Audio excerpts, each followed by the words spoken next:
이는 나 만군의 여호와가 하는 말이라 어김이 없다. 나의 이 모든 말을 그 민족들에게 전하여 일러라. 여호와께서 저 높은 곳에서 사자처럼 고함치신다.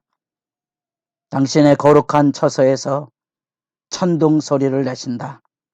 당신의 목장에 대고 큰 소리로 으르렁거리시면 적군을 짓밟는 군대의 함성이 메아리 쳐온다. 세상 만민이 모두 듣도록 땅끝까지 울린다. 새벽을 깨우는 거룩한 기도자 여러분, 주의 말씀에 영광의 역사를 기억하고 우리가 살아가는 삶의 자리 안에 펼쳐진 하나님의 구원사의 섭리와 비전이 여러분의 기도를 은혜 안에 든든하게 세워주시기를 소망합니다. 오늘 우리가 읽어갈 말씀은 예레미야 25장 30절에서 38절까지의 말씀으로서 우리는 역사적인 배경 속에서 21장에서 29장까지 이어지는 하나님의 언약 파기의 죄악을 이제 유다 왕과 중심으로 해서 역사적인 책임을 묻는 하나님의 심판과 애통의 장면이 나온다면 그 안에 23장의 신탁과 환상의 말씀이 들려지게 되고 바로 25장이 그 전환단락이 돼서 우리는 그 안에서 하나님의 심판, 특별히 25장에서 여호와의 재앙, 하나님의 말씀을 조롱하고 외면했던 우상을 숭배했던 예루살렘으로부터 주변 국가들의 끊임없는 약탈과 힘의 지배들, 애굽으로부터 모압의 덤을 건너 엘람 메대 바벨론까지 이어지는, 그래서 바벨론이 세력을 가지고 자기 백성을 진멸한 그것에 대한 분명한 하나님의 응징까지 들려주고 있습니다. 그래서 우리는 하박국 말씀을 이해하게 됩니다. 하박국은 이런 현실에 대하여 목을 빼고 하나님이 뭐라고 말씀하시는지 기다리다가 하나님의 심판의 경륜을 받고 믿음으로 산다는 말을 고백하고 증언하게 됩니다. 하박국 2장 4절에 믿음으로 산다는 의미를 잘 분별하고 묵상하실 필요가 있습니다.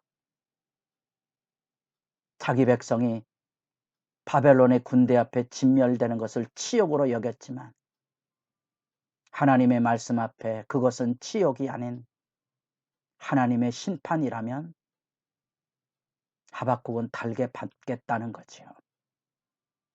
그게 하박국의 믿음입니다.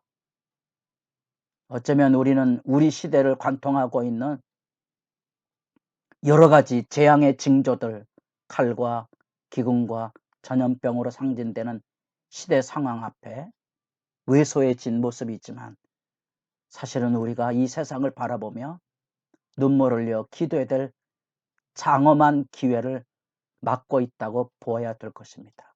여러분, 하나님은 심판하시는 분이십니다. 때로는 우리가 짊어지고 가야 될 운명이 이해하기 어려운 많은 시련과 고초가 있는 것 다합니다. 그러나 많은 부분은 우리가 하나님 앞에 바로 서지 못한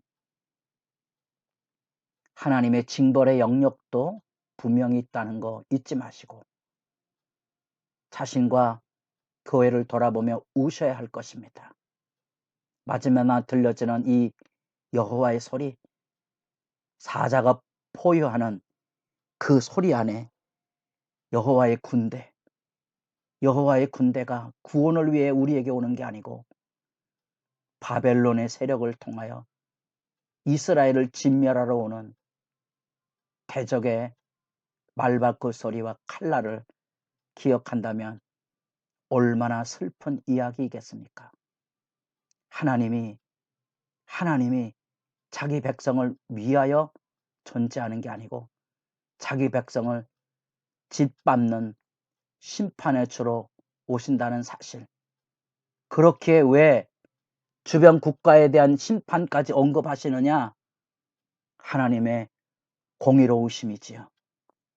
자기 백성을 심판하실 하나님이라면 어찌 이방 열방에 대한 심판을 하나님이 간과하시겠습니까? 더 엄정한 심판을 하실 것입니다.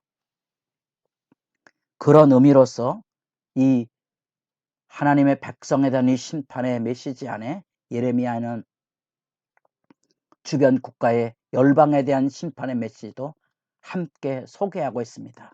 그것은 하나님의 공정성에 대한 증언입니다.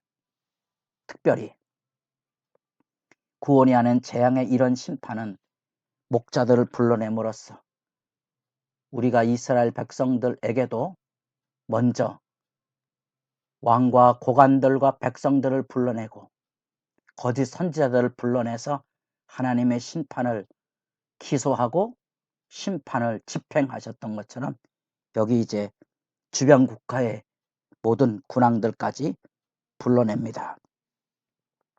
애곡하라, 울부짖고 잿더미 가운데 나뒹굴 것을 선포하고 있습니다. 왜냐하면 살육의 날이 올 것이기 때문에 그렇습니다. 열방이 저지르는 군사적인 만행에 대한 하나님의 심판, 특별히 바벨론의 입장에 보면 하나님의 백성을 짓밟은 죗값을 그들은 처절하게 겪게 될 것이라는 거죠. 그들이 손으로 하나님의 백성을 짓밟은 그 죗값 그대로 그들도 대적에게 짓밟힐 것이라는 거예요. 그래서 그 땅이 폐허가 될 것을 예고하고 있기 때문에 애곡하고 책 가운데 나뒹굴 것을 일깨우고 있습니다. 이 세상의 역사 안에 하나님의 심판을 면할 민족은 없습니다. 하나님의 심판을 면할 교회도 없습니다. 깨어 있으셔야 됩니다. 하나님의 심판을 면할 개인도 없습니다. 우리가 예수님으로 인하여 구원을 받았을지라도 이 분명한 하나님의 심판 앞에 두렵고 떨림이 살아있으셔야 됩니다. 그것이 십자가의 구원의 은혜를 망령되이 여기지 않는 길이기 때문에 그렇습니다. 멸시천대 십자가를 예수님이 지셨다면 여러분 등 따시고 배부른 길 가겠습니까? 그리스도의 남은 고난을 내 육체에 채우며 살 것입니까? 바로 그것입니다. 우리가 이 세상에 죄악을 끌어안고 울부짖으며 복음을 전할 뿐 아니라 마지막 날 심판을 외칠 만큼 우리 안에 도덕적 윤리적인 정당성이 필요합니다. 오늘날 교회를 향하여 울어야 될 부분들이고요. 마지막 날 심판이 있는데 여호와의 군대가 이루어지는 하나님의 역사적인 심판입니다. 그 심판은 사자가 울부짖는 것처럼 큰 폭풍과 회오리 바람으로 몰아치는 것처럼 온 세상에 사람들이 죽어나감으로 이 세상에 분토가 되어지는 슬픈 역사가 펼쳐질 것을 예고하고 그 한가운데 세상의 군왕들이죠. 목자로 대비되는 그들에게 울부짖고 나뒹굴어야 될 분명한 이유가 있는데 하나님의 심판의 날이 살육의 날이기 때문에 그렇습니다. 우리에게 악을 행하는 자에 대한 징벌을 기억하고 있을 때 우리는 이 세상에 등불을 서이고 있는 믿음의 의미와 가치를 새삼 생각하게 됩니다. 우리는 어느 영역이든지 그것이 교회든지 가정이든지 악의 지배를 다 경험합니다.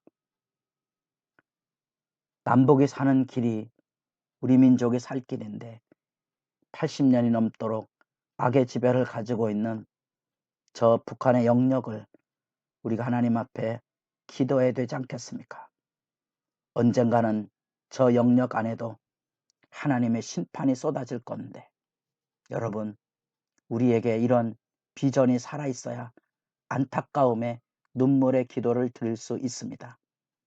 남북이 사는 길은 함께 평화를 이루는 길 아니겠습니까? 그것 외에는 다른 방법이 없습니다. 남한은 인구 소멸을 걷고 북한은 경제 위기, 체제 위기를 겪고 있습니다. 살 길은 하나밖에 없습니다. 평화적인 연합을 이루어가는 그것이지요. 만약에 우리가 이런 하나님의 말씀에 애타하고 기도하고 부르짖지 않으면 우리 민족이 스스로 자멸하는 황폐함이 남의 얘기처럼 들려지지 않겠지요. 세계의 핵무기가 1200개 이상이 된다는 보고를 보았는데 그 중에 30여 개가 북한에서 조립이 되어 있다는 얘기는 섬뜩한 이야기이죠. 황폐함은 먼 미래에 대한 얘기가 아닙니다. 그것은 우리들이 저지르고 있는 악의 대가입니다. 우리 스스로 깨어있어 여러분도 하나님 앞에 이 예레미야 1장부터 25장까지의 애통의 기도를 배웠는데 하나님의 위로를 만날 수 있기를 바라고, 마지막에 이 말씀을 매듭지으며 다시 돌아가서 여러분 느헤미야 1장과 다니엘서 9장을 가지고 이 예레미야의 통곡의 기도의 의미를 재확인하는 소중한 시간이 있기를 바랍니다.